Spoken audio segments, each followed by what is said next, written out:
Welcome to JRMSweeps. The oil drain screw right here, we're going to remove this, and then there's going to be an oil level fill screw that we're going to remove as well. It's going to be the one on the left right here.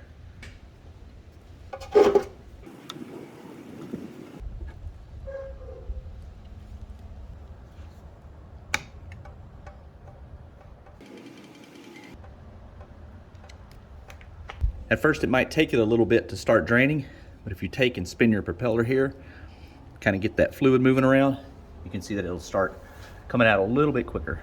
The manual says you need a 75-90 oil or a Hypoid 90 SAE. It also says that it needs to be API GL4, which it meets that as well. And then I just picked up this gear lube pump here just to make it a little easier to put that into the lower unit. Okay, I'm ready to go ahead and put the oil into the lower unit. I'm going to use this adapter here that the kit came with.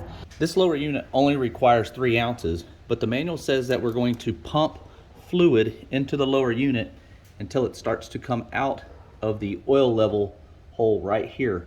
Once that happens, we'll insert the oil level screw. There we go.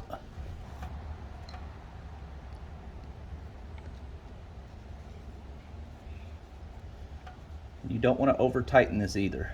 Just get it nice and snug. Now we're ready to put the bottom screw in. Now when you take the bottom screw out, because we have the top one already installed, it puts a little pressure in there.